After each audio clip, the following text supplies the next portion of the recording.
Good morning.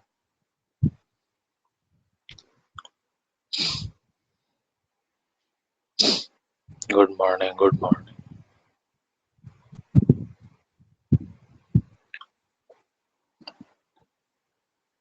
नमस्ते नमस्ते.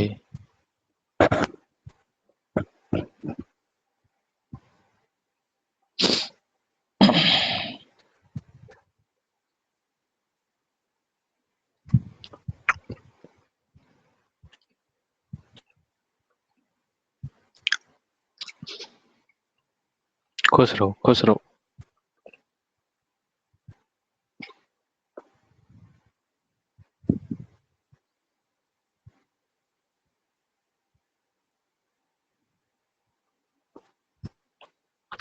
Term first and second का सिलेबस बताऊं. सिलेबस ये है कि जो भी मैं पढ़ा रहा हूँ सब कुछ आएगा. खुश रहो खुश रहो. जितना भी मैं कवर कराऊंगा आपको वो सारा सब कुछ आपका सिलेबस है बस. ओके.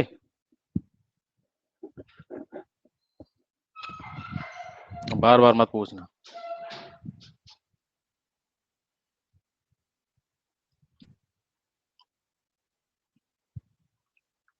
चलो स्टार्ट कर देते हैं. सॉल्यूशन चैप्टर चल रहा था अपना. सॉल्यूशन चैप्टर में देखो आपने क्या क्या हो गया था. मास बाय वॉल्यूम परसेंटेज तक हो गया था ना. अब है आपने नेक्स्ट टॉपिक है अपने पीपीएम. यहाँ पे देख लेते हैं. नेक्स्ट जो अपना कंसंट्रेशन की टर्म है वो है पीपीएम. इसको बोलते हैं पार्ट्स पर मिलियन. ठीक है ना.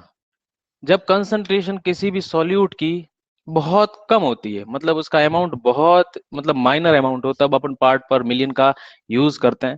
फॉर्मूला आप मास बाय मास में या मास बाय वॉल्यूम में या वॉल्यूम बाय वॉल्यूम किसी के अंदर रख सकते हो. बस उसको मल्टीप्लाई करना है एक फैक्टर से. उसको परसेंटेज को कन्वर्ट नहीं करना है. उसके उसमें एक फैक्टर रहता है. उसमें आप देखिए इसका फॉर्मूला क्या होता है. PPM is equal to number of component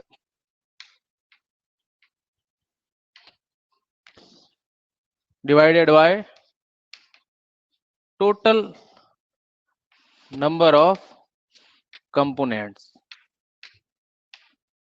अब यहाँ पे नंबर की बात आ जाती है. पार्ट पर मिलियन जब वर्ड आ जाता है यहाँ पे नंबर्स की बात आ जाती है. आप किसी भी एक सॉल्यूट के नंबर्स ले लीजिए और टोटल उस सॉल्यूशन के अंदर जितने भी पार्टिकल्स हैं उनके आप नंबर्स ले लीजिए. उसको डिवाइड कीजिए और मल्टीप्लाई कर दो. फिक्स एक फैक्टर हो जाए. फैक्टर वैल्यू है 10⁻⁶. यानी कि जब आप 10⁻⁶ से किसी भी अगर नंबर्स के रेशियो को अगर मल्टीप्लाई करते हो तो वो किस में कन्वर्ट हो जाता है. पार्ट पर मिलियन. वही बात है जैसे आपने एक डिजोल्व ऑक्सीजन का एग्जांपल लिया है कि वाटर के अंदर ऑक्सीजन डिजोल्व फॉर्म में रहती है लेकिन उस डिजोल्व ऑक्सीजन का जो परसेंटेज है वो पॉइंट में होता है. बहुत नेग्लिजिबल अमाउंट होता है.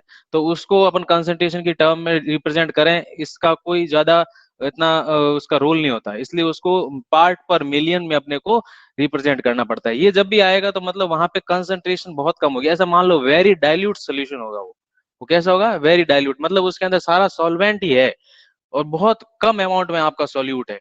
तो आप इसको जब भी देखोगे पार्ट पर मिलियन को तो इस तरह से देखोगे. ओके. नेक्स्ट जो आपकी टर्म आती है वो आती है इंपॉर्टेंट आ जाती है. उसको बोलते हैं अपन मोल फ्रैक्शन. इसको रिप्रेजेंट करते हैं अपन एक्स से. इसके किससे. एक्स से.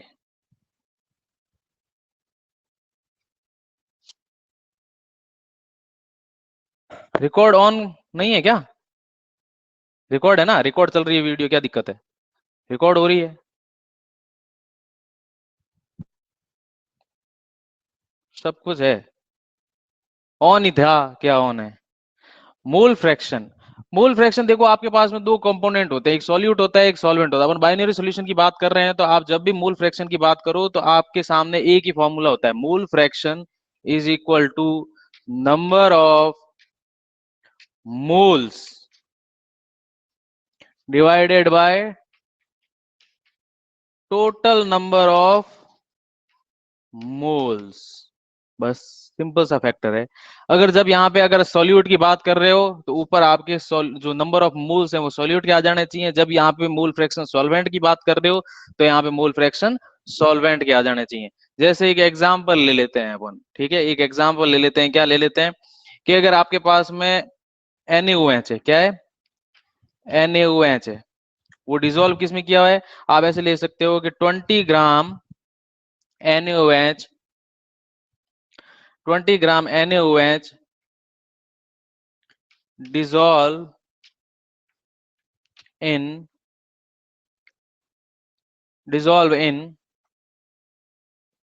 1 liter of water solution. 1 litre का जो वाटर सोल्यूशन है, 1 लीटर ऑफ वाटर सोल्यूशन मत लिखो, 1 लीटर ऑफ वाटर लिखो, आप सोल्यूशन मत लिखो, सोल्यूशन तो अपने आप ही निकल जाएगा। 1 लीटर ऑफ वाटर। तो जब आप इसको कैलकुलेट करोगे तो आप क्या निकालोगे, दोनों के मोल्स निकालोगे। क्या निकालोगे आप, NaOH की मोल निकालो, तो मोल्स ऑफ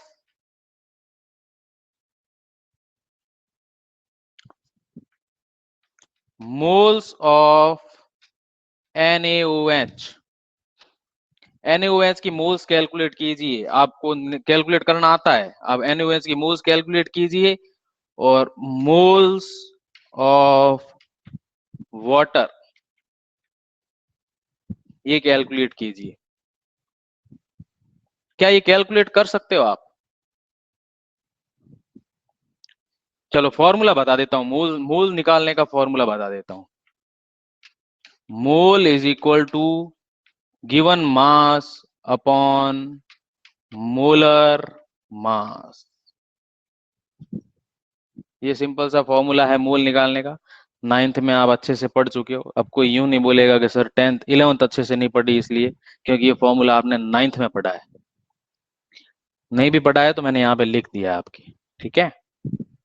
NaOH के मोल्स निकालिए। NaOH के मोल्स मतलब NaOH का मास अपॉन NaOH का मोलर मास। NaOH का मास दिया हुआ आपके 20 ग्राम, कितना दिया हुआ है 20 ग्राम, और NaOH का मोलर मास कितना होता है, सोडियम का होता है 23, ऑक्सीजन का होता है 16, वाटर हाइड्रोजन का होता है 1, तो टोटल करके कितना आ जाएगा 40।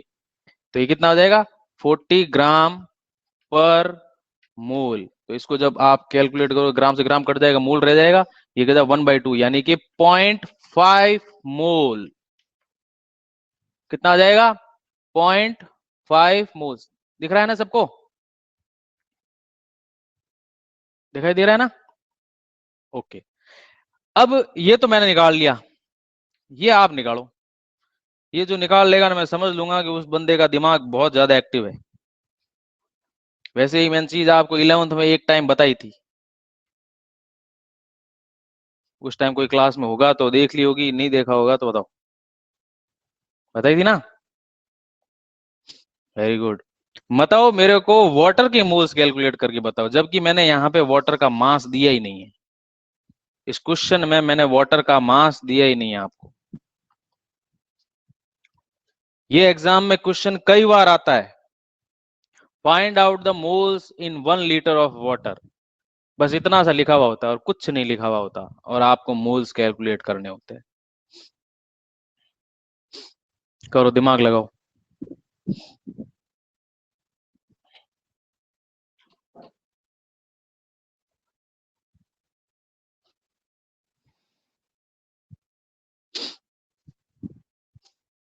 क्या 18.02 क्या होता है? नहीं, बिल्कुल नहीं। आपके लिए चॉकलेट क्वेश्चन है, आप जो भी आंसर दे देगा इसका, गूगल पे कोई नहीं करेगा, ठीक है ना? मेरे को मालूम पड़ जाएगा गूगल पे करोगे तो। नहीं, बिल्कुल नहीं। जैसे NaOH का निकाला है ना, वैसे के वैसे ही मास अपन मोलर मास करके इसका आंसर निकालना है, और कुछ नहीं करना। राम प्रसाद कहां से लाया रे, कैसे कैलकुलेट किया? डेंसिटी भी नहीं दी, देखो गूगल किया है आपने।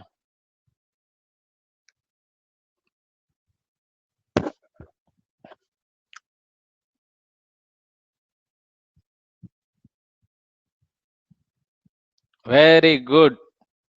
अब गूगल करके दिया है चाहे कैसे दिया हो, आंसर सही है। अगर गूगल करके दिया है तो अपने आप को शाबाशी मत लेना, आप देखो, मैंने इसमें डेंसिटी वेंसिटी कुछ नहीं दिया। अगर डेंसिटी देता तो आप उसको मल्टीप्लाई करके, यानी डेंसिटी का फॉर्मूला क्या होता है, density is equal to mass by volume. अगर आपको डेंसिटी देता और वॉल्यूम आपके पास है तो वॉल्यूम और डेंसिटी को मल्टीप्लाई कर देते, आपके पास में मास आ जाता। लेकिन मैं यहाँ पे डेंसिटी दे ही नहीं रहा आपको। डेंसिटी नहीं दे रहा, इसका मतलब क्या है, ये एक ऐसा यूनिवर्सल सॉल्वेंट है जिसका डेंसिटी 1 होती है। क्या होती है, पूरे यूनिवर्स में एकमात्र ऐसा सॉल्वेंट है जिसकी डेंसिटी क्या होती है, 1। यानी कि 1 लीटर पानी ले लो, उसका वेट करो तो 1 किलो आएगा। प्योर आप डिस्टिल वाटर ले लो, प्योर वाटर, उसका 1 लीटर उसके 1 किलोग्राम के बराबर होगा। चाहे उसको मास से आप करो, चाहे आप उसको वॉल्यूम से मेजर करो। 1 litre is equal to 1 kilogram. तो इसका मतलब 1 लीटर के अंदर मास कितना है, 1 लीटर के अंदर 1000 ग्राम मास है। और उसके अंदर मोलर मास, आपको वाटर का मोलर मास कैलकुलेट करना आता ही है। 2 + 16 कितना आ जाएगा, 18 ग्राम पर मोल, है ना। ग्राम से ग्राम कट गया, इसको जब करोगे तो 55.5 मोल्स इसका आंसर आएगा। क्या आ जाएगा, समझ में आया।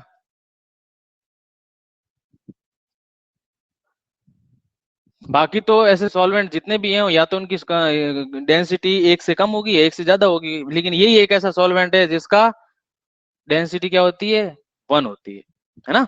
समझ गए। तो देखो, आपके पास में दो चीजें निकल गई। क्या चीजें निकल गई, आपके पास में NaOH का मोल्स आ गया, वाटर का मोल्स आ गया। तो अब आपको मोल फ्रैक्शन कैलकुलेट करना है। अब मैं आपको मोल फ्रैक्शन कैलकुलेट कर देता हूं, यहाँ पे कर दूं या हटा दूं इसको। कितनी अच्छी राइटिंग लिखी हुई, हटवा रहे हो मेरे से।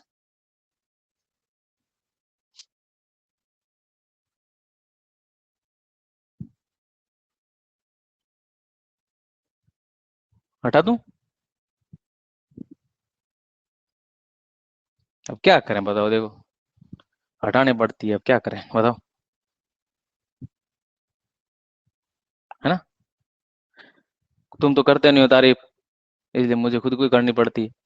चलो देखो, मोल फ्रैक्शन ऑफ NaOH ऐसे कैलकुलेट कर सकते हैं। Mole fraction, number of moles, NaOH के जो मोल्स हैं वो पहले आपको ऊपर लिखना है।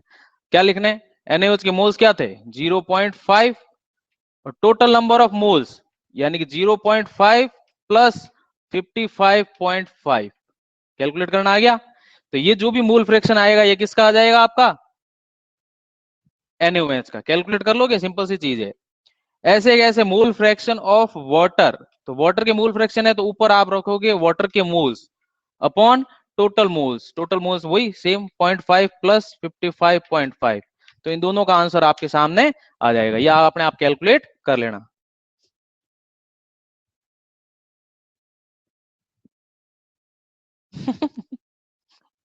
मस्का लगा रहे हैं। मजाक कर रहा हूँ मैं तो। तुम भी बन जाओगे ज्ञानी, तुम भी बन जाओगे, ऐसा कुछ नहीं। कैलकुलेट कर लोगे ये, एक क्वेश्चन दे दूं तुमको।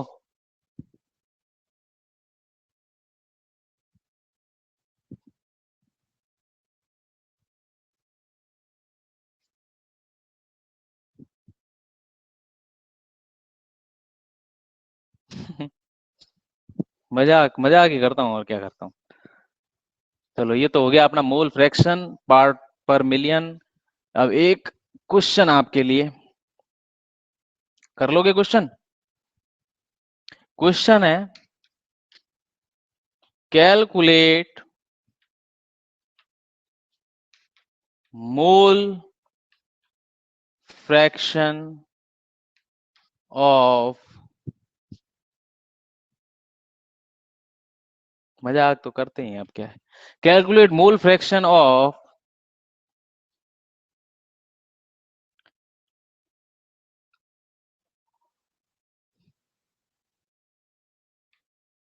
24.5 ग्राम of H2SO4 in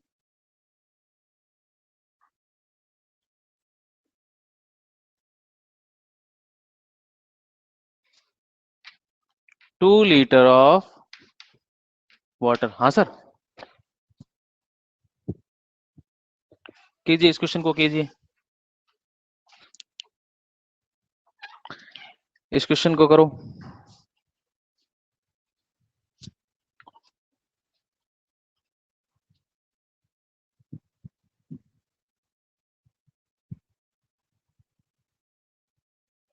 कर लोगे?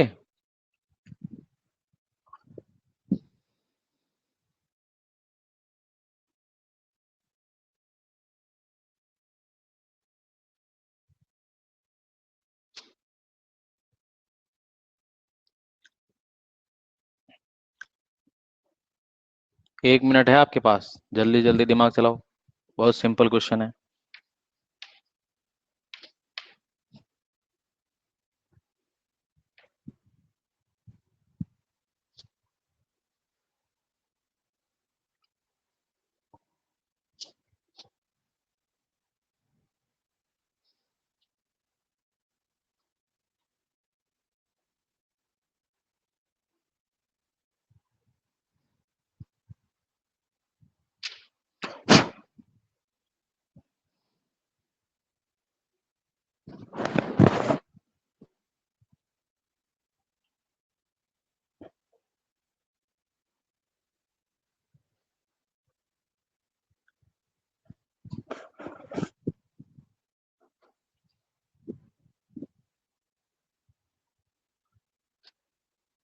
ट्वेल्थ में जो भी आप स्टूडेंट्स पढ़ रहे हैं, नीट और आईआईटी की तैयारी की भी काफी टेंशन है आप लोगों को। तो जैसे भी आपके बेसिक क्लियर होने चाहिए। अगर बेसिक्स क्लियर नहीं है आपके, तो आपको 11th भी वापस पढ़नी पड़ेगी, और 12th तो पढ़ ही रहे हो आप। और 11th पढ़ाने के लिए आपके लिए मैं इतना जरूर कर सकता हूँ कि जैसे 11th के एडमिशन हो जाते हैं, 11th की क्लासेस स्टार्ट हो जाती हैं, तो उन ग्रुप्स में आपको भी ऐड कर दूंगा। तो आप एक क्लास उसमें ले लो, ये क्लास अपनी 12th की चल रही है, तो ये जब दोनों क्लासें आपकी चल रही होगी, तो दिसंबर तक आपका लगभग आपका दोनों क्लासों का सिलेबस कंप्लीट हो जाएगा। और नीट और आईआईटी के बेसिक्स विथ मतलब थोड़ा एडवांस लेवल के भी काफी सारे क्वेश्चन आपको करवा दूंगा, जिससे कि आपको कहीं कोई दिक्कत नहीं आएगी। अगर जुड़ना चाहोगे तो आप उसमें जुड़ जाना। शाम को मतलब इवनिंग के बाद में आपका उसमें एक क्लास लिया करूंगा ऑनलाइन, रिकॉर्डेड रहेंगी उसके अंदर, तो आप अच्छे से उसमें कर सकते हो। ठीक है? ऐसा मत समझना कि 11th वाले बच्चों के साथ रहेंगे तो कैसे क्या लगेगा, ऐसा कुछ नहीं है। केमिस्ट्री एक जैसी होती है, फाइनल तक पढ़ते जाओगे तो भी एक जैसी होगी।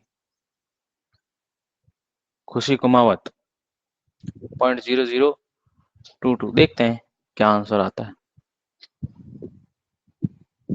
वैल्यू पुट करनी आनी चाहिए, बस आंसर तो आ जाएंगे, कोई दिक्कत नहीं। चलो देखो, सबसे पहले मूल फ्रैक्शन अपन निकाल लेते हैं H2SO4 की, मूल फ्रैक्शन ऑफ H2SO4। इसके लिए आपको क्या निकालने पड़ेंगे? Moles of H2SO4 upon total moles.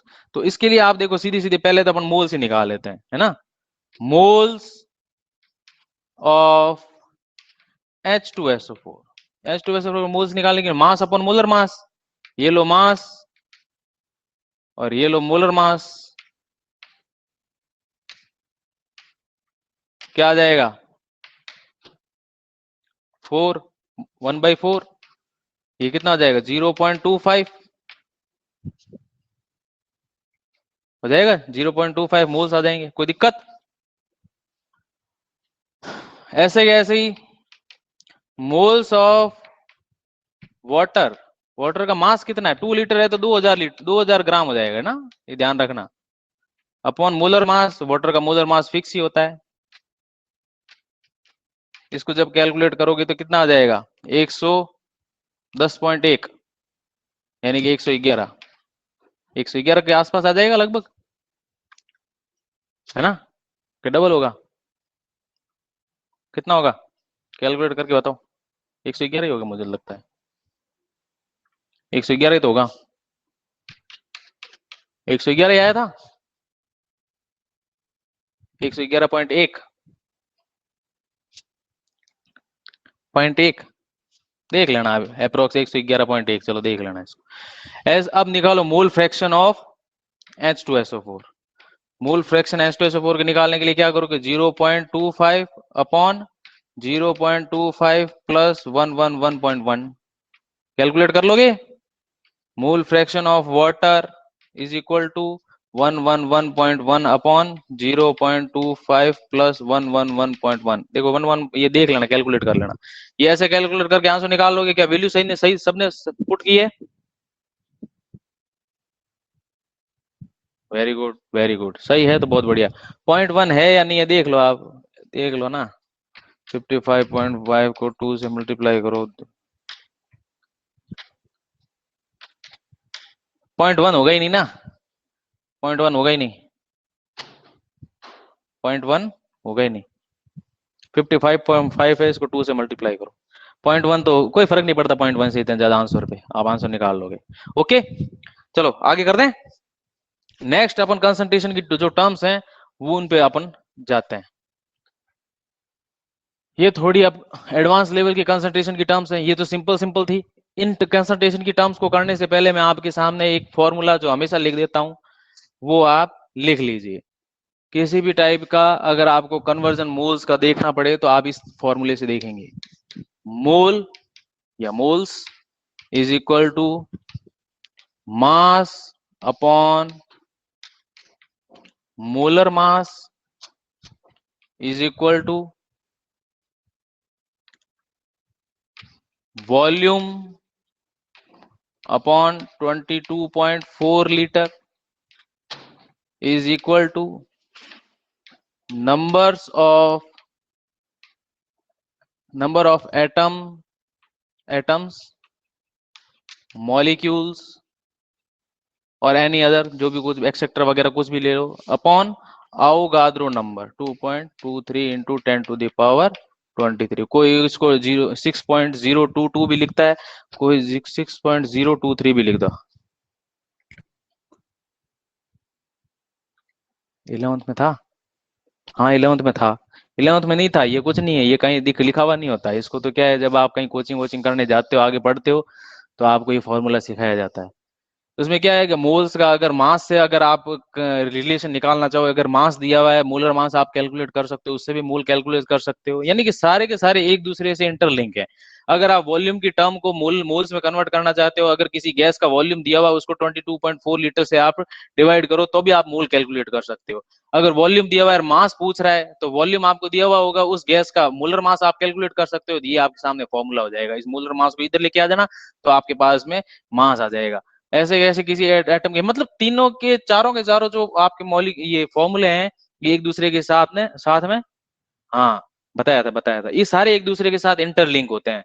तो आपको मोल निकालने के लिए कोई जरूरी नहीं है कि सर मास ही दिया हुआ होगा तभी अपन मोल्स निकाल सकें। अगर किसी गैस का या लिक्विड का अगर वॉल्यूम दिया हुआ है तो भी आप उसका मोल कैलकुलेट कर सकते हो, है ना। अब जो एडवांस अपन अपनी कंसंट्रेशन की जो टर्म्स आ रही हैं वो आपकी आ रही है मोलैरिटी। सबसे पहले आ रही है मोलैरिटी।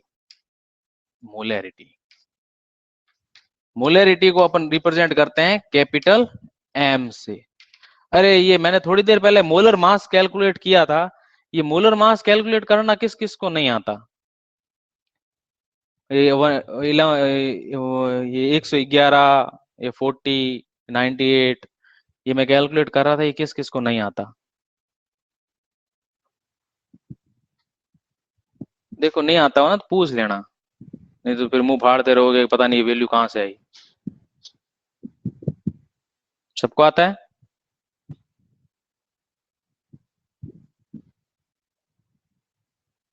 बता दूं?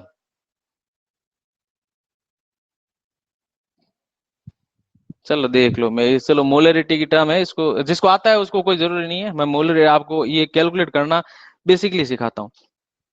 आपको किसी का भी मास कैलकुलेट करना है तो मास कैलकुलेट करने के लिए किसी भी एटम या किसी भी मॉलिक्यूल का मास कैलकुलेट करना हो तो आप उसमें क्या देखोगे, सबसे पहले उसके एटम को देखोगे। फिर एटम को देखोगे तो एटम का जो भी मास होगा वो एटम का मास कैलकुलेट करो। अगर एटम का जो मास होता है वो क्या होता है, एटम का जो मास होता है वो उस एटम में प्रेजेंट न्यूट्रॉन और प्रोटॉन का सम होता है। उस एटम के अंदर जो भी न्यूट्रॉन और प्रोटॉन का नंबर है उसको कर दो तो एटम का मास निकल जाएगा, जिसको अपन एटॉमिक मास भी बोलते हैं। इस एटॉमिक मास से आगे आप किसी भी मॉलिक्यूल का मास निकालते हो, क्या निकालते हो? मॉलिक्यूलर मास, है ना। अब मॉलिक्यूलर मास निकालने के लिए क्या करते हो, जैसे एटम्स के जितने भी एटम्स हैं उनके अंदर उनके मास को ऐड कर लो, मॉलिक्यूलर मास निकल जाएगा, है ना। जैसे आपके पास में एक सिंपल रूल होता है, वैसे कहीं कहीं इसके अंदर एक्सेप्शन होता है। जैसे हाइड्रोजन है, इस हाइड्रोजन को रिप्रेजेंट कैसे करते हैं? H1 एंड ऐसे नीचे लिखते हैं अपन उसके एटॉमिक नंबर, यहाँ पे क्या लिखते हैं अपन? Atomic number. और एटॉमिक नंबर रिप्रेजेंट करते हैं आपके नंबर ऑफ प्रोटॉन्स को। किसको रिप्रेजेंट करते हैं? नंबर ऑफ प्रोटॉन्स को। और ऊपर की जो ये वैल्यू है ये किसको रिप्रेजेंट करती है? ये एटॉमिक मास को रिप्रेजेंट करती है। ये किसको रिप्रेजेंट करती है? Atomic mass. एटॉमिक मास, समझ गए? Atomic mass. और एटॉमिक मास क्या होता है? Neutron plus proton.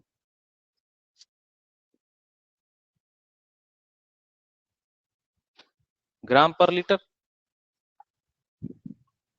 वीडियो अटक रहा है क्या?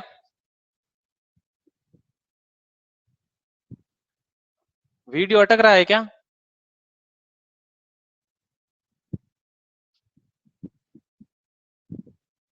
देखो किसी का नहीं अटक रहा, या तो आपके नेटवर्क की प्रॉब्लम होगी, किसी का नहीं अटक रहा।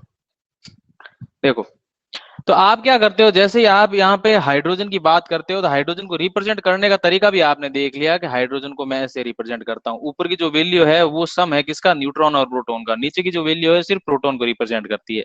यानी कि अपने को इस वैल्यू से कोई लेना देना नहीं है, इसके मास से रिप्रेजेंट, इसका एटम का जो भी मास है उसके मास को आप उठा लो और उसको आप ऐड कर लो। तो आप देखोगे कि जब हाइड्रोजन से हीलियम की तरफ जाते हैं तो हीलियम को रिप्रेजेंट करते हैं ऐसे। इसका मतलब हीलियम का जो मास है वो कितना है? 4। हाइड्रोजन का मास कितना है? 1।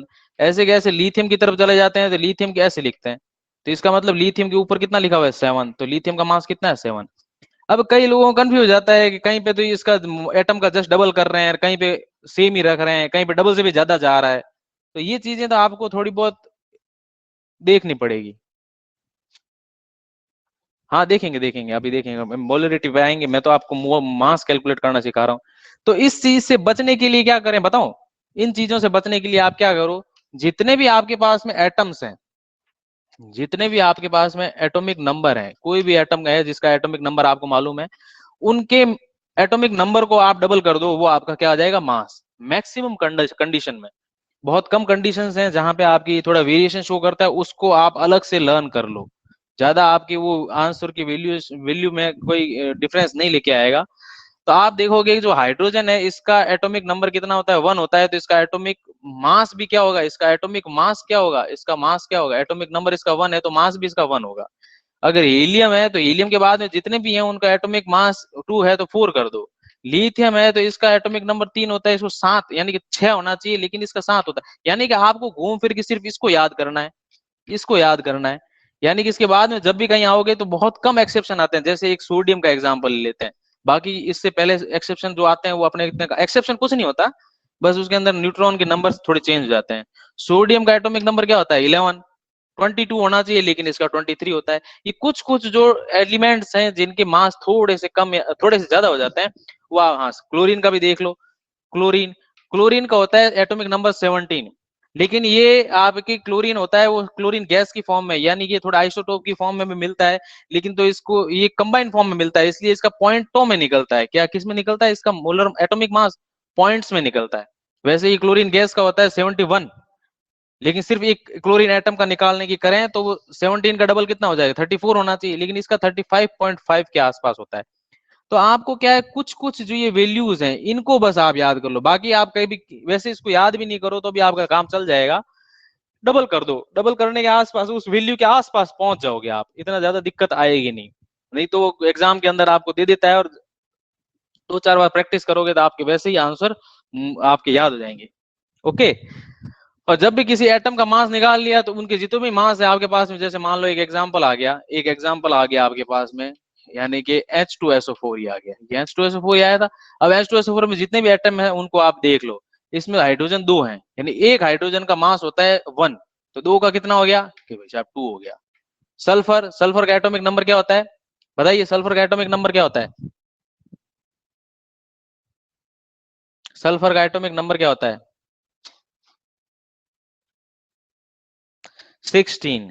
16 है तो उसका डबल कर दो, 32, है ना? एक एटम है तो एक एटम का डबल कर दो। ऑक्सीजन का कितना होता है एटॉमिक नंबर? 8। 8 का डबल 16। एक एटम का एटॉमिक मास हो गया 16, तो 4 का कितना हो गया? 64। जब इसको ऐड करते हैं तो 98 आ जाता है। ये बस ऐसे ही करना है। हाइड्रोजन के आपको डबल नहीं करना, बाकी सारे डबल कर दो, और जो ये एक्सेप्शन वाले हैं इक्के दुक्के, इनको याद कर लो बस। दो चार बार आप जब प्रैक्टिस में आओगे तो आपको याद हो जाएंगे। वैसे नहीं तो क्वेश्चन के अंदर लिखे हुए रहते हैं, लेकिन क्वेश्चन की भरोसा मत रहना कि गिनती के ही हैं। एटॉमिक नंबर आप कैल्शियम तक याद कर लो बस, बाकी वाले अगर होंगे तो एग्जाम के अंदर दे देंगे, आप क्वेश्चन में दे देंगे। ठीक है, इस तरह से आप किसी का भी मास कैलकुलेट कर सकते हो। सबसे पहले तो एटम का मास कैलकुलेट करो, और जितने भी एटम्स हैं उनके मास को सबको ऐड कर दो तो मॉलिक्यूल का मास निकल जाएगा।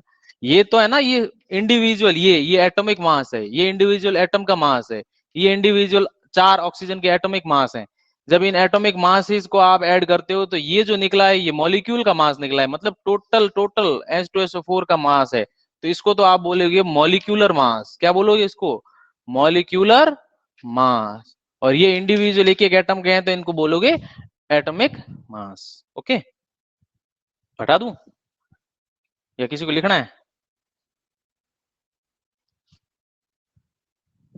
ओके, जैसे 9th की चीजें हैं, सब होशियार हो आप, यही मेरे से प्रैक्टिस करवा रहे हो, टाइम पास करवा रहे हो।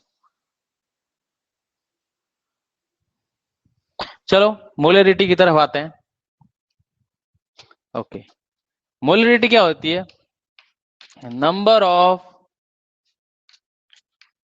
Moles of solute present in 1 litre of solution. ध्यान दो, यहाँ पे इसका फॉर्मूला क्या होता है? फॉर्मूला को लिख रखा है, यहाँ पे कुछ नहीं लिखा। Molarity is equal to number of moles of solute upon volume of solution. ये किस में होना चाहिए? लीटर में होना चाहिए। किस में होना चाहिए? लीटर में होना चाहिए।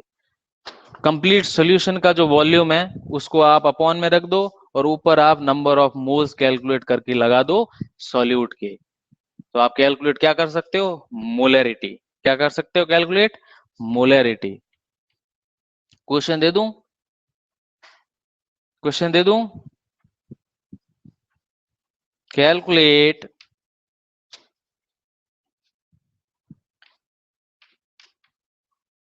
Molarity of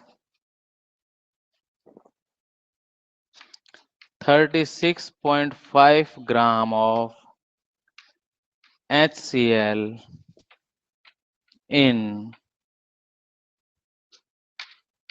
500 ml of their solution. Okay, करिए कैलकुलेट।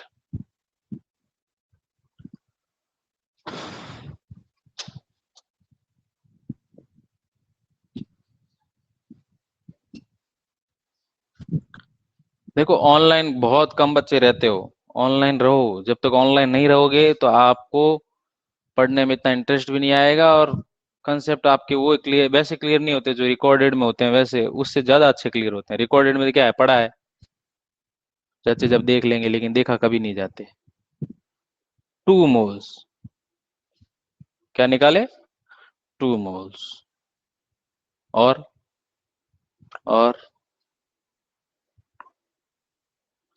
विद्या बोल रही है 73, खुशी 73, 1 मोल। हाँ, मोलरिटी कैलकुलेट करनी है। 73 मोलर।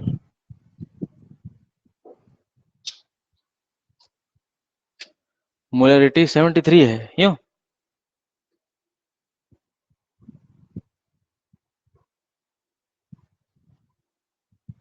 अरे वाह, वेरी गुड वेरी गुड। अभी कर लेते हैं, इस क्वेश्चन को कर लें। चलो देखो, सबसे पहले तो आप ये देखो कि मोल्स कैलकुलेट करने, क्या करने? Moles of HCl। HCl computer नहीं है, ठीक है? कैलकुलेट कीजिए HCl का मास अपॉन मोलर मास। HCl का मास कितना है? इतना। HCl का मोलर मास क्या होता है? कि इतना।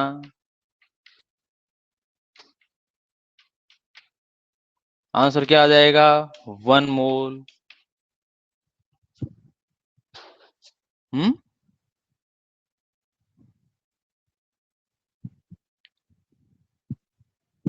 विवेक very good. Ritika very good, very good very. कुछ लोगों का सही है। देखो, ये तो देख लिया ना, 36.5 कैसे आया? अरे देखो, गौर से देखो, जिन लोगों को पता नहीं है। HCl है, HCl, H का हाइड्रोजन का मास कितना होता है? 1। क्लोरीन का कितना बताया था थोड़ी देर पहले?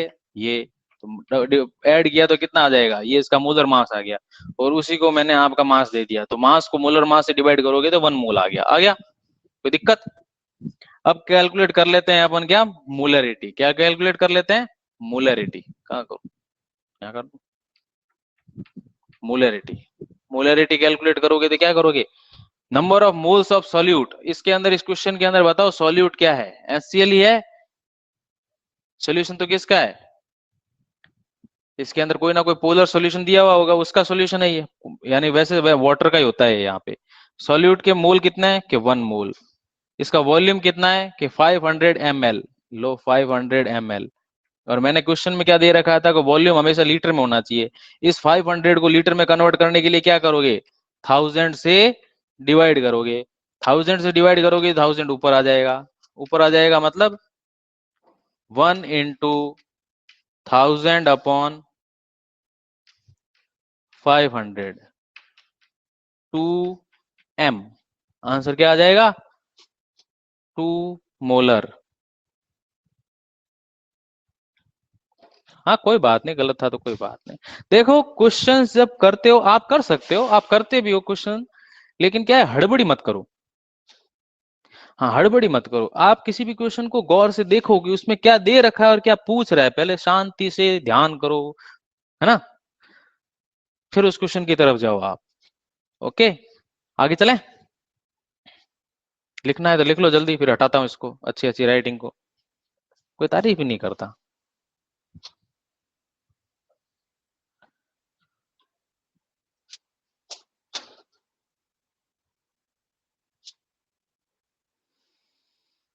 हाँ, मोलरिटी को ऐसे कर सकते हो आप, ML लिख सकते हो।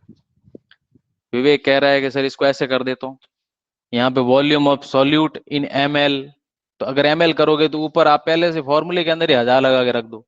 लेकिन क्वेश्चन में आपको ये पता नहीं रहेगा ना कि ML दे रहा है, वॉल्यूम दे रहा है, इसलिए आप शुरू से आप इसको लिक्विड लीटर में रखो। अगर आपको ML दे रहा है तब आप उसको 1000 से ऊपर लेके जाओ।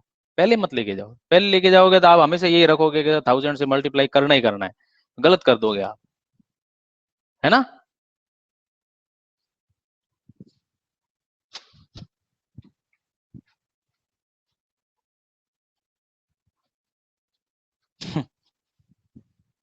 इसको 1000 से मत करना अभी, ठीक है ना, क्योंकि मैंने लीटर यहाँ पे लीटर ही रखा है। इसको हटा देता हूँ मैं, ठीक है? मोलरिटी हो गई। अब आपके मोलैलिटी क्या है? मोलैलिटी। नेक्स्ट जो टर्म है वो आपकी क्या है? मोलैलिटी। मोलैलिटी, इसको स्मॉल m से रिप्रेजेंट करते हैं। इसको किससे रिप्रेजेंट करते हैं? मोलैलिटी। ओके, मोलैलिटी, इसको आप क्या लिखोगे? आप number of moles of solute present in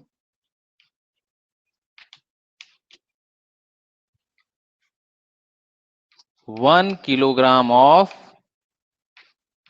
solvent। यहां पे एक छोटी सी चीज आपको याद रखनी पड़ेगी कि सॉल्वेंट की बात आएगी, और सॉल्वेंट का आपको क्या रखना है, मास। ध्यान रखना, दो चीजें आपकी चेंज हो रही है, सॉल्यूशन की जगह सॉल्वेंट आ रहा है और वॉल्यूम की जगह मास आ रहा है। ओके ना? तो आप इसके लिए क्या लिख सकते हो, molarity is equal to number of moles of solute upon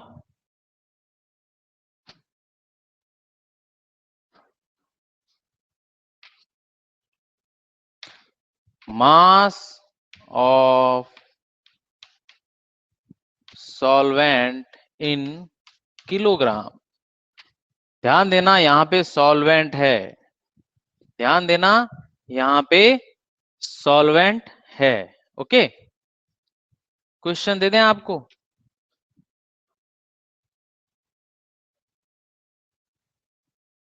question दे दूं?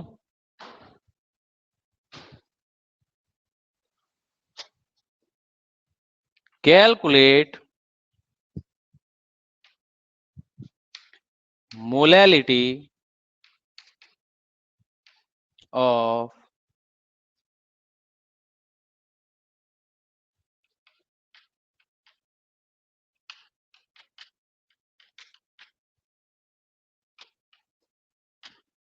Molality of 58.5 gram of NaCl in 1 liter of sea water। 1 litre of sea water given है आपके पास में, density of sea water is 1.03 gram per ml। ये किस में होती है, ग्राम पर ml, ग्राम पर ml। ओके, ग्राम पर ml। इस क्वेश्चन को कैलकुलेट कीजिए, इस क्वेश्चन को कैलकुलेट कीजिए।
क्वेश्चन कहां से डाला, बस यही बना लिया। आप बुक में देख लेते हो रोज रोज, इसलिए आप बनाना शुरू कर दिया मैंने। पता ही नहीं पड़ता कि कौन इंटेलिजेंट है कौन नहीं।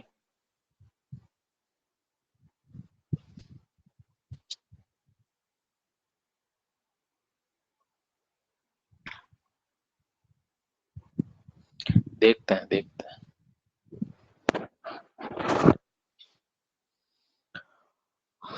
देखते हैं, देखते हैं आंसर क्या आता है, देखते हैं।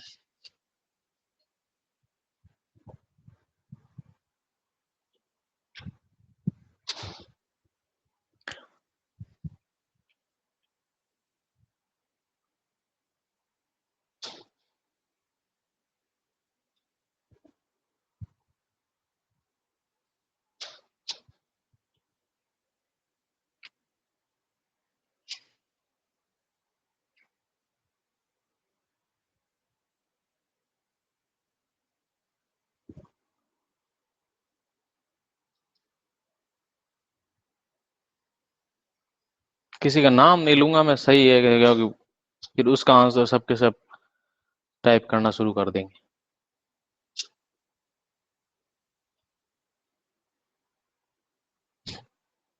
एक दो बच्चे हैं जिनके आंसर उनके आसपास है, देखते हैं। देखो, सबसे पहले आपको क्या निकालना है? मोल्स ऑफ सॉल्यूट, यानी कि आप क्या निकालोगे? Moles of NaCl। NaCl के मोल्स निकालने के लिए क्या होगा? मास अपॉन मोलर मास। यही मास होता है और यही मोलर मास होता है। आप कैलकुलेट कर लेना, मैंने आपको तरीका बता दिया है। ठीक है, आंसर आ जाएगा 1 मोल। ठीक है। अब इसका हमेशा, इसका मतलब ये नहीं है क्या हमेशा उसके ग्राम को ही उसके मूल में कन्वर्ट कर दो। ऐसे क्वेश्चन दे रहा हूं दो तीन, तो आप हमेशा ऐसे ही सोचना शुरू कर दो, ऐसा नहीं होगा। तो मोलर मोलैलिटी क्या हो जाएगी इसकी? Moles of solute upon mass of solvent. इससे पहले आपको एक चीज कैलकुलेट करनी पड़ेगी, मास of solvent. Mass of solvent. क्यों? क्योंकि सॉल्वेंट का आपको वॉल्यूम दे रखा है। क्या दे रखा है? वॉल्यूम। 1 लीटर क्या होता है आपके? वॉल्यूम। इस वॉल्यूम को आपको मास में कन्वर्ट करना है, तो आपको मालूम है density is equal to mass by volume. तो मास इज इक्वल टू क्या हो जाएगा? Density into volume. डेंसिटी आपको दी हुई है, वॉल्यूम आपको मालूम है। 1 लीटर वाटर के अंदर कितना वॉल्यूम होता है?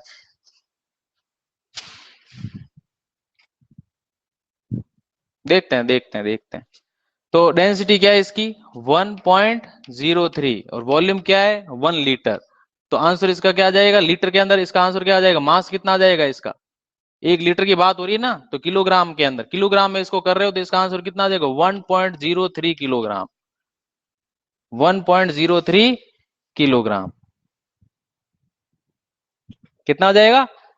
मास की जब बात हो रही है तो किलोग्राम में आ जाएगा, तो मास क्या हो जाएगा सॉल्वेंट का? 1.03 किलोग्राम। अब इसकी मोलैलिटी कैलकुलेट कर लो। मोलैलिटी क्या है? मोल अपॉन मोल हो गए, 1 mole upon mass of solvent 1.03। Answer कितना आ जाएगा अप्रोक्स? आप ऐसा मान लो, एक से थोड़ा सा कम आ जाएगा, 0.98 या 99 मान लो। ये मोलल आंसर आ जाएगा आपका।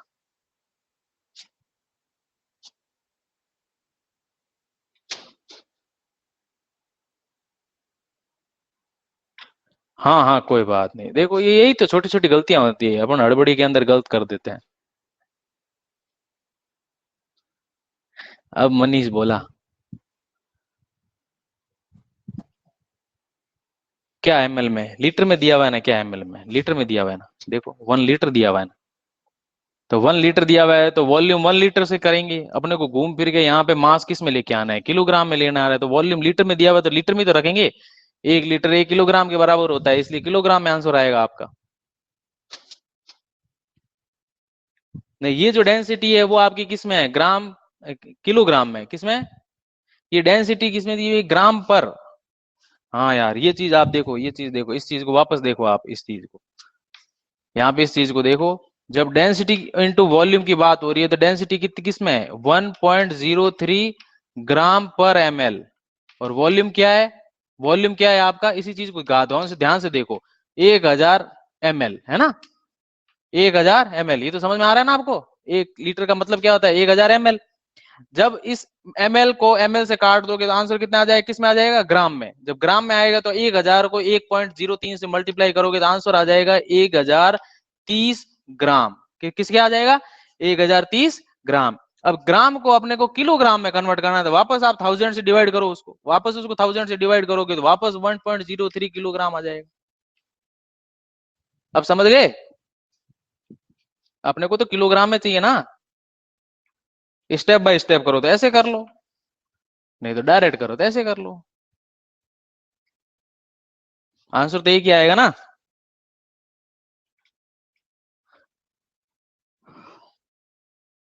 ओके, कुछ क्वेश्चंस हैं। बुक बुक में क्वेश्चन है, अब इससे ज्यादा तो आपके कोई दिक्कत आएगी नहीं।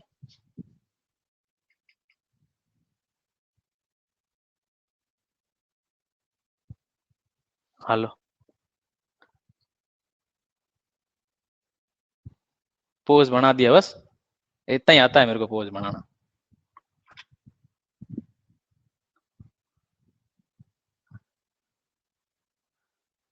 अरे अब तो रोक दो।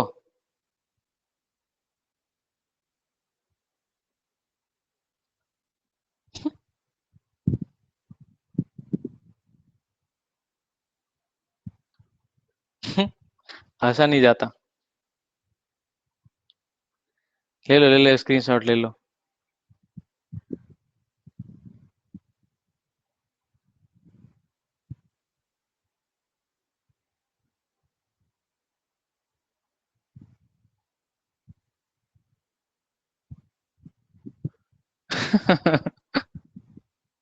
चलो चलो, ये एंजॉय वाली बातें हैं, ये एंजॉय करते रहना। आगे एक क्वेश्चन करते हैं। थोड़ा थोड़ा एंजॉय करते रहा करो। डिप्रेशन में आते हो ना साइंस वाले बच्चों को, इसीलिए तो डिप्रेशन से दूर करने के लिए थोड़ी ऐसी मजाक करनी चाहिए। डिप्रेशन नहीं रखना चाहिए। अरे तुम तो बहुत अच्छे लेवल पे हो, मेरे तो 2 नंबर आते थे। कहता नहीं था रोज, मेरे तो 2 2 नंबर आते थे।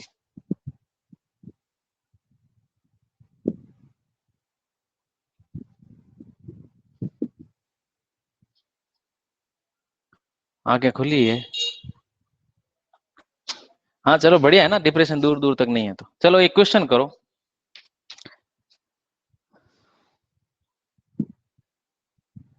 भगवान मेरा भला करे यूं? अरे भगवान तुम्हारा भला करे, मेरा तो भला हो गया। मेरा तो भला खूब होया हुआ है। आप जैसे अच्छे स्टूडेंट मिले हुए हैं, और क्या चाहिए। चलो, कैलकुलेट क्वेश्चन है, आपके बुक का ही क्वेश्चन है, ऐसे नहीं कि आप चीटिंग करना शुरू कर दो। कैलकुलेट मोलैरिटी ऑफ, क्वेश्चन लिखिए, calculate molarity of 10 gram of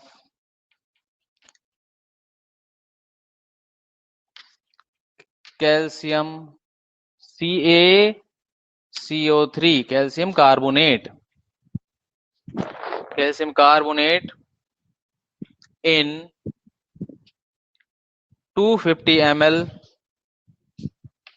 in 250 ml of solution।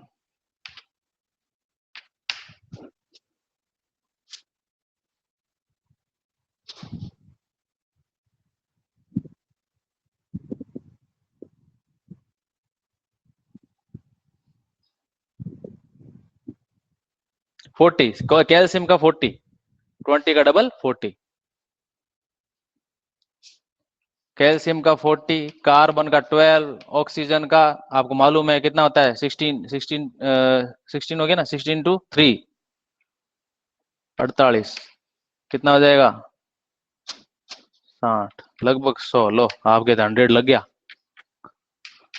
आपके तो 100 हो गया।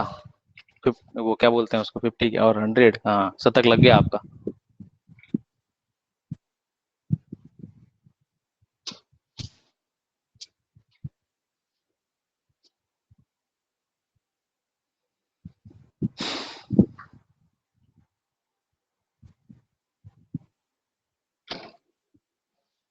साइड में ही हूँ।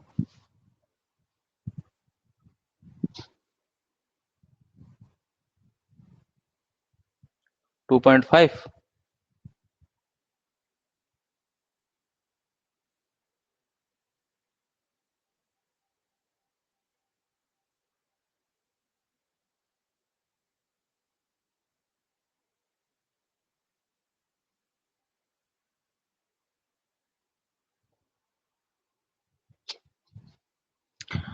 कोमल पुरोहित वेरी गुड।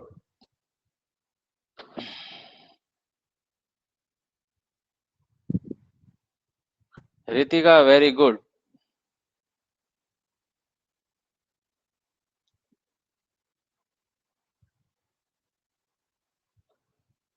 कश्यप जबरदस्त, क्या बात है।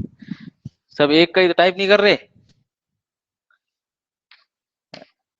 टेंशन मत करो कि इन बच्चों के नाम ले लिए, हमारे क्यों नहीं लिए, ऐसा कुछ नहीं है, टेंशन मत करो।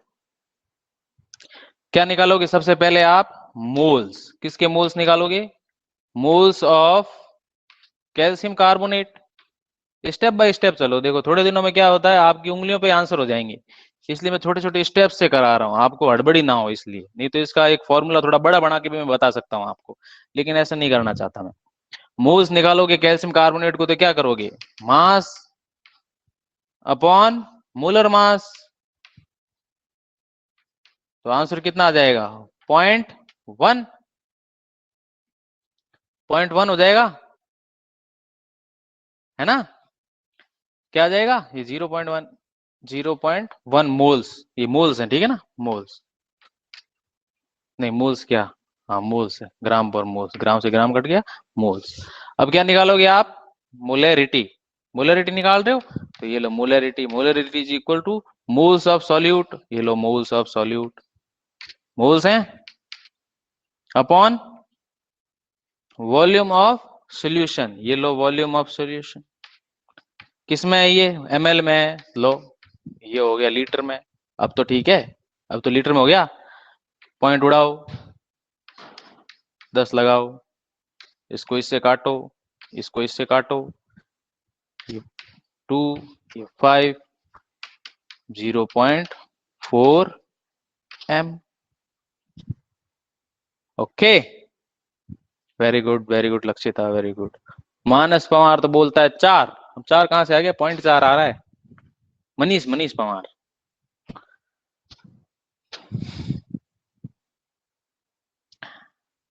अब तो सब क्या आ गया, कोई बात नहीं। ओके, सब ने ये देखा होगा कि बुक के अंदर कहीं लिख मिलना नहीं, मिल नहीं जाए, है ना? चलो आज नया टॉपिक, तो अब क्या शुरू करें? देखो कैलकुलेशन में गड़बड़ नहीं होती, कैलकुलेशन में हड़बड़ी होती है ना?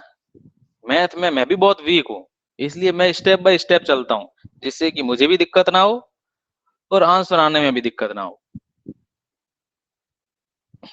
ज्यादा फास्ट मत करो। अभी देखो अपने कोई ऐसा तो कुछ नहीं है कि ओलंपिक अभी अपने को जीतना है ना? अपना ओलंपिक तो अपने जब एग्जाम होंगे तभी होगा। तो आप क्या करो, स्टेप बाय स्टेप रूल्स को, आपको देखो आने के बावजूद आप माइनस में मार्क्स ले आओगे, नेगेटिव मार्किंग होगी, फिर बाद में अपन पछताते हैं। क्यों पछताते हैं? जिस जो अपनी कमजोरी है उसी को आप थोड़ा इंप्रूव करो। आपकी कमजोरी क्या है? आता नहीं है, ये कमजोरी नहीं है, कमजोरी ये है कि आने के बावजूद अपन गलत क्यों करते हैं? हड़बड़ी के कारण। इसलिए हड़बड़ी मत करो। आंसर जल्दी देने से ऐसा कुछ नहीं होगा कि सर पता नहीं क्या सोचेंगे कि हम आंसर नहीं दे रहे जल्दी। तुम थोड़ा लेट भी दे दोगे तो कोई बड़ी बात नहीं है, आपका आंसर सही होना चाहिए।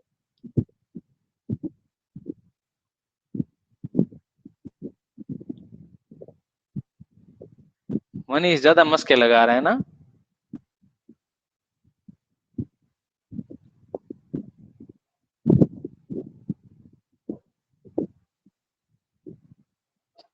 फर्स्ट यूनिट टेस्ट में मत देना, क्यों?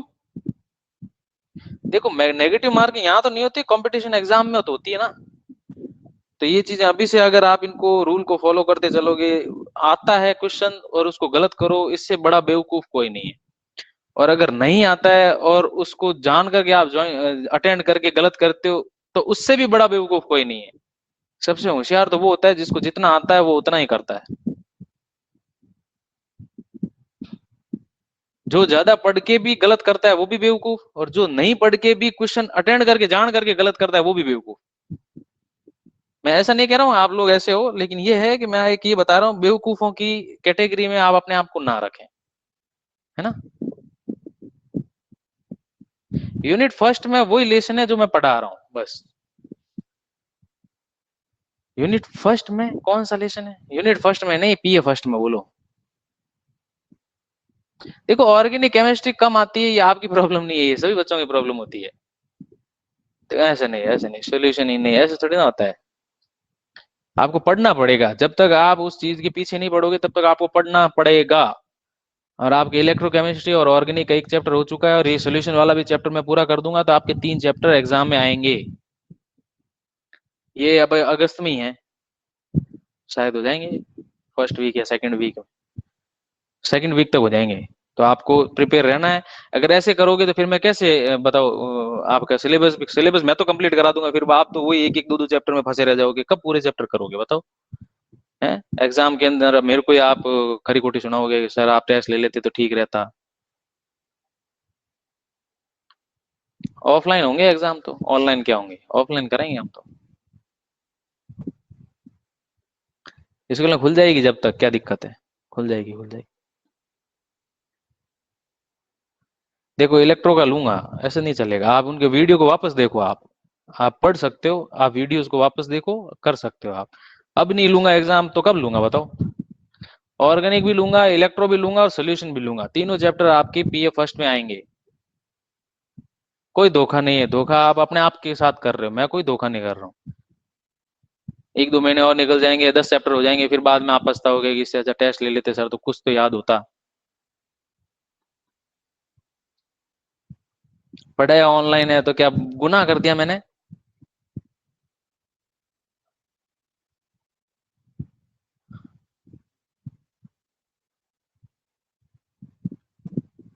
हाँ लूंगा ही, एग्जाम तो लूंगा ही।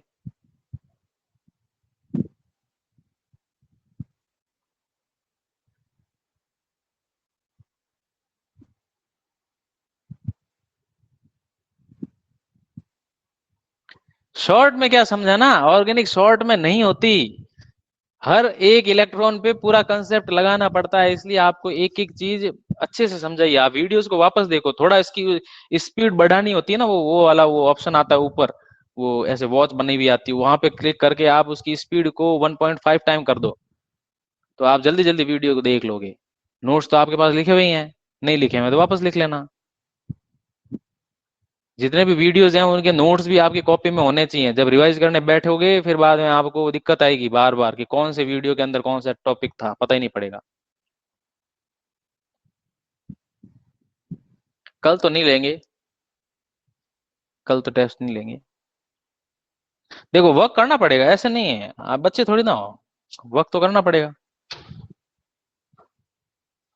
देखो अभी 11th 12th में आप इस तरह से कर रहे हो, तो आपके आगे की क्लासों में आपको टेंशन नहीं होते हुए भी आप अपने आप टेंशन अपने गले में ले रहे हो, बड़ी क्लासों में जाते हो तो क्या करोगे। एक इलेक्ट्रॉन इलेक्ट्रॉन पे कई महीने चले जाएंगे। ऐसे नहीं, कंसेप्ट क्लियर करते रहो।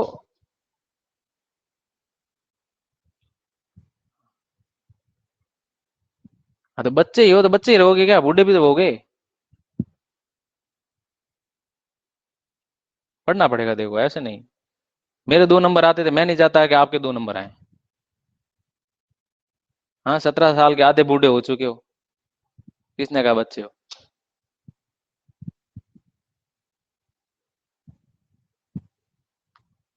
बूढ़े तो हो गए क्या है। चलो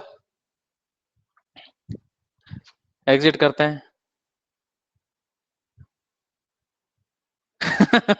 2 नंबर से टीचर बन सकते हैं क्या, 2 नंबर से तो नहीं बने भाई, नंबर तो खूब आए थे।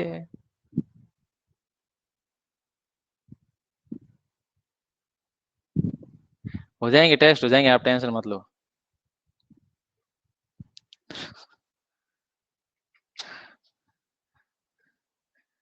मस्का लगा रहे हैं।